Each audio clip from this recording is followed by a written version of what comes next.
씹는 소리만 들으면 배고파지는 좀비들의 식물 먹방 ASMR 게임. 자신의 뇌가 너무 맛있어 좀비들로부터 식물을 길러 디펜스하는 특이한 컨셉과 캐릭터 디자인으로 현재까지도 인기를 끌며 꾸준히 업데이트를 하고 있다. 사람들이 의외로 잘 모르는 특이한 식물들의 실제 모습과 컨셉 등을 가져와 봤다. 먼저 가장 종류도 많고 대표 캐릭터인 콩슈터다. 순진한 얼굴로 콩을 발사하는데 사실 이 녀석의 주 컨셉은 네펜데스라는 식충식물이다. 포켓몬스터에도 나오는 모다피 계열과 같은 컨셉이다. 대체로 입 주변의 달콤한 성분으로 벌레를 유혹해서 잡아먹어 영양분을 보충한다. 네펜데스의 또 다른 종은 곤충보단 동물들의 배설물로 양분을 보충하는데 이 식물의 이름은 네펜데스 로이다. 달콤한 성분의 배변 활동을 유도하는 물질을 더해 동물들이 먹으면서 변을 보게 하는 기이한 현상을 보여준다. 즉 살아있는 변기라 할 수 있겠다. 아무튼 콩슈터는 네펜데스와 콩의 조합으로 탄생한 캐릭터다. 게임에선 콩의 컨셉을 더 많이 가져간 걸 알 수 있는데 도감 설명을 읽어보면 이 녀석들의 에너지원은 균형 잡힌 영양가 있는 태양 에너지와 고섬유질의 이산화탄소가 아침 식사라고 한다. 그리고 이름에 대놓고 콩이라는 단어가 들어간다. 따라서 모든 콩슈터 계열은 콩과 네펜데스의 모티브를 가지고 간다. 또한 식물 대 좀비의 대표 캐릭터인 만큼 파생된 종류가 상당하다. 주관적인 생각으로 크게 속성 변화와 형태 변화 이렇게 두 가지로 나누겠다. 먼저 속성 변화다. 현재까지 속성은 총 5가지다. 첫 번째로 불속성인 불콩슈터다. 콩에 불꽃을 추가해 공격하는 식물로 콩슈터와 햇불나무의 조합을 연상케 한다. 그리고 햇불나무의 비료 효과로 파란색 불콩도 쏠 수 있다. 자체 비료 효과는 자신의 속한 라인에 불을 뿜어 강한 데미지를 준다. 특징은 화염 속성 식물들과 동일하게 주변의 언식물들을 녹이는 효과가 있다. 재밌는 점은 콩슈터 계열 식물 중 유일한 암컷이고 젠가든에서 물을 주면 불이 꺼지며 잠시 동안 일반 콩슈터가 된다.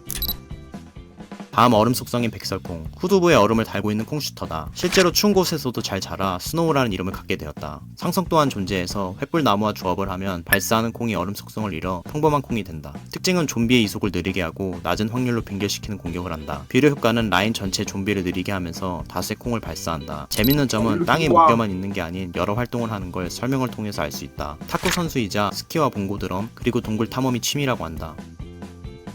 세 번째는 독 속성인 찐득이 콩슈터. 독과 슬로우에 걸리는 콩을 쏜다. 이 독은 스택을 쌓을 수 있어 맞을수록 데미지와 슬로우 효과가 점점 강해진다. 비료 효과도 커다란 독콩을 쏘는데 좀비들을 넉백시키는 동시에 중독시킨다. 그리고 독 장판을 깐다. 개발자 말에 의하면 찐득이 콩슈터를 신고 난 후 손을 씻어야 한다고 한다.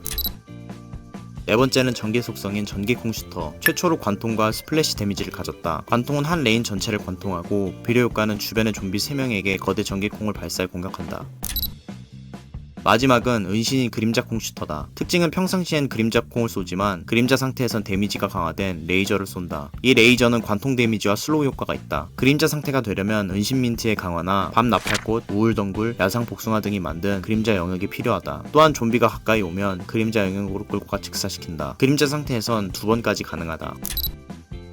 다음은 형태 변화다. 먼저 더블 슈터. 기존 콩슈터의 상위 호환이다. 입과 눈썹이 추가되었고 말 그대로 콩을 2발씩 쏜다. 이름에 언어 유희가 사용됐는데 따라하다 다시 말하다의 뜻인 리피트에 콩이라는 단어가 들어가 있고 실제로도 이 녀석은 말을 2번씩 한다고 한다. 비료 효과는 게틀링 콩으로 변신해 콩을 연사한 뒤 큰 콩을 추가해 발사한다. 다음 3발 슈터. 더블 슈터의 상위 호환으로 머리가 3개로 늘어나 한 번에 3발씩 공격한다. 특징은 뒤통수의 머리마다 잎의 개수가 다르며 비료 효과는 필드 전체에 머신건처럼 공격을 쏟아붓는다. 이때 총알 궤도 모양이 나뭇잎 같아 보인다. 다음 콩 꼬투리. 한 자리에 콩슈터를 5개까지 심기 가능한 유닛이다. 특징은 콩슈터가 한 개씩 늘 때마다 발사하는 콩의 수가 늘어난다. 비료 효과는 거대한 콩슈터 머리가 나와 거대한 콩을 5발 발사한다. 또한 콩 꼬투리는 광대 대학에서 양자 공간 역학을 공부했다고 한다. 그래서 공간 활용을 잘하는 것 같다. 다음 메가 게틀링콩. 전작의 업그레이드 식물인 게틀링콩을 계승하여 완두콩 4발을 한 번에 발사하는 유닛이다. 뒤통수에 입이 풍부해졌으며 계급장이 생겼다. 단일 개체 중 가장 많이 발사하며 가끔씩 스스로 비료 효과를 발동한다. 비료 효과는 완두콩 150발을 발사하며 영구적으로 계급과 완두콩 발사량이 5발로 증가한다. 또한 계급은 미궁 기준으로 2등병에서 병장으로 진급하는 걸 볼 수 있다. 다음 조이빈 포드. 이름을 보면 소이빈이라는 단어에서 따왔다. 역시 콩이 모티브인 걸 알 수 있다. 특징은 몸이 콩으로 된 연두색 존보이드들을 소환하여 공격하며 죽을 땐 두부로 변한다. 레벨업에 따라 외형과 내구도가 업그레이드 된다. 비료 효과는 콩으로 된 가르강 튀아를 소환한다. 좀비 가르강 튀아들과 다르게 치커리를 들고 있는 것이 특징이다. 다른 재밌는 점은 중국판에서 게틀링 헤드 존보이드도 소환한다. 다음 덥석콩, 먹개비와 콩슈터를 합친 형태다. 그래서 공격도 먹개비처럼 좀비를 잡아먹는다. 특징은 소화 후 좀비 머리를 뱉어서 추가 공격을 한다. 소화 속도가 조금 느린 대신 원거리에서도 잡아먹을 수 있다. 또한 잡아먹을 수 없는 가르강티아나 메카는 불쑥 내밀고 콩을 3발씩 발사한다. 비료 효과는 레벨이 높을수록 잡아먹는 수가 늘어나지만 기본 3마리를 한 번에 잡아먹고 먹은 수대로 머리를 뱉는다. 재밌는 점은 메두사 좀비를 잡아먹으면 메두사 머리를 뱉는데 주변 좀비를 석화시키는 기능도 한다. 그리고 설명을 보면 자신이 편식쟁이라고 한다. 그래서 머리만 따로 뱉는 것 같다. 다음 원시 콩슈터. 기존 콩슈터랑 비슷하게 생겼지만 공격하는 콩 모양이나 데미지가 거칠다. 외형 또한 털이 많아 원시적인 느낌을 가미했다. 특징은 공격의 스턴과 넉백이 존재한다. 비료 효과는 큰 콩을 6발 발사한다. 다음 스플릿 슈터. 더블 슈터도 마찬가지고 얘네는 진한 눈썹과 인상을 쓰면 더 강해지는 것 같다. 원시 콩 슈터도 그렇고 콩 슈터들에겐 힘과 털은 비례하는 것처럼 보인다. 그래서 뒤쪽은 콩을 2개 발사하고 앞쪽은 콩을 1개 발사한다. 비료 효과는 앞뒤로 다수의 콩을 발사 후 마무리로 뒤에서 큰 콩을 한 발 쏜다. 다음 완두콩 덩굴. 덩굴 식물로서 같은 자리에 심어진 유화 민특과 식물의 공격력을 강화시키며 강화가 된 식물의 발사체 주변에 작은 콩이 공전하는 걸 볼 수 있다. 또한 단일 개체로도 공격한다. 그리고 횃불나무와 조합이 가능하며 발사하는 콩이 불을 지나지 않았지만 불콩이 되는 걸 볼 수 있다. 비료 효과는 2초간 완두콩 60발을 발사한다. 다음 던지미콩. 콩을 직선으로 쏘지 않고 공중으로 발사하는 유일한 콩 슈터다. 재밌는 점은 콩 코뜨리 같이 머리가 분리된다. 특징은 한 번에 5라인을 동시에 공격하며 비료 효과는 좀비들에게 위력이 강한 콩을 쏜다. 다음은 동물 컨셉 식물들이다. 먼저 감자지뢰. 컨셉은 감자와 두더지고 공통점은 둘이 땅속에서 활동한다는 점이다. 많은 사람들이 이 녀석도 외형만 보고 감자로 하는 경우가 많지만 사실은 호두다. 특징은 소모성 지하식물로 근접한 좀비에게 폭발 공격을 한다. 단점은 현실 고증을 잘해서 땅속이 아닌 널빤지나 해변가 수련잎 위에는 심을 수 없다. 비료 효과는 즉시 장전됨과 동시에 필드에 장전된 감자지뢰 2개를 무작위로 배치한다. 재밌는 점은 전작과 달리 터지는 이펙트가 달라졌다. 개인적으로 맛있는 감자 조각이 튀지 않아 아쉽게 생각한다. 또한 스푸드호라는 문구는 감자의 속어인 스포드와 폭발음을 표현한 단어인 포우의 합성어다. 다음은 번치. 2023년 토끼해를 기념하여 나온 식물이다. 모티브는 아마도 버니 이얼스 캡터스라고 불리는 백도선 선인장으로 추측된다. 특징은 귀를 휘둘러 넉백 공격을 하고 그때마다 이마에서 점점 꽃이 자라서 피어난다. 꽃이 만개하면 썬더클랩을 사용할 수 있다. 비료 효과는 썬더클랩을 2번 사용하고 꽃이 진다. 다음은 아보카도. 한국 이름은 악어와 아보카도의 합성어고 영어 이름은 멕시코의 아보카도 요리인 과카몰리와 악어인 크로코다일을 합성했다. 확실히 코스튬을 보면 과카몰리에 찍어 먹는 나초가 보인다. 특징은 수륙 양용이다. 공격은 콩슈터처럼 씨앗을 뱉어 공격하다가 좀비가 가까이 오면 돌진에 물어뜯어 공격한다. 비료 효과는 작은 악어 2마리를 보내서 공격한다. 다음은 파스닙. 생긴 건 순무 같지만 사실은 당근이다. 모티브는 설탕 당근이라 불리는 파스닙과 한쪽 집게 크기가 다른 걸 봐서 농개를 모티브로 했다. 닙이라는 단어만 보면 집게발이란 뜻이 되기에 개를 모티브한 게 이해가 간다. 특징은 집게발로 공격하다가 다 먹히면 돌진 공격을 한다. 비료 효과는 파스닙 2마리를 내보내서 공격한다. 다음 호랑이풀. 2022년 호랑이해를 기념해 나온 식물이다. 모티브는 아시아 부근에 서식하는 타이거 그래스라는 식물종으로 호랑이들이 보금자리로 삼는 키 큰 식물이라고 한다. 이름에 걸맞게 호랑이가 풀 속에서 튀어나와 좀비들을 공격한다. 특징은 호랑이도 식물이기에 별개의 체력을 갖고 있어 좀비들에게 피해를 입는다. 하지만 본체인 호랑이풀만 남아있으면 성장을 유지한 채로 부활하며 공격 후 다시 풀 안으로 들어가 체력을 회복한다. 또한 시간이 지나면서 호랑이가 강해진다. 비료 효과는 제일 강화된 호랑이가 나오는데 이 모습은 비료 효과일 때만 볼 수 있다. 다음 캣테일. 단어 그대로 캣테일 자체가 부들이란 뜻이다. 그래서 고양이 캐릭터를 모티브했고 한국의 강아지풀 같은 개념이라 생각하면 편하겠다. 공격은 맵 전체를 커버하는 유도 가시를 발사하며 공중 공격도 가능하다. 참고로 실제는 가시가 아니라 숯꽃이라고 하며 그 꽃가루를 팬케이크 반죽에 넣어 먹거나 약재로 쓰였다고 한다. 2에서는 잘려 1에만 나왔고 대신 유도 엉겅퀴가 계승했다. 잘려서 아쉬운 대로 다른 게임 버전의 모습과 코스튬들을 가져와봤다. 여담으로 한때 캣테일 챌린지가 유행했고 핫도그 같아 뜯어먹으면 굉장히 많은 씨앗들을 볼 수 있다. 이는 위험한 행위이며 씨앗이 기도로 들어가 질식할 수 있고 수질 정화 식물이기에 오염 물질을 빨아들이니 식용을 할 땐 위생에 주의해야 한다. 다음 두꺼비 버섯. 모티브는 두꺼비와 버섯으로 이름 역시 독버섯을 뜻하는 토스툴과 두꺼비를 뜻하는 토두의 합성어다. 특징은 좀비를 잡아먹고 햇빛을 생산해낸다. 비료 효과는 범위 내에 랜덤한 좀비 4마리를 잡아먹고 햇빛을 생산한다.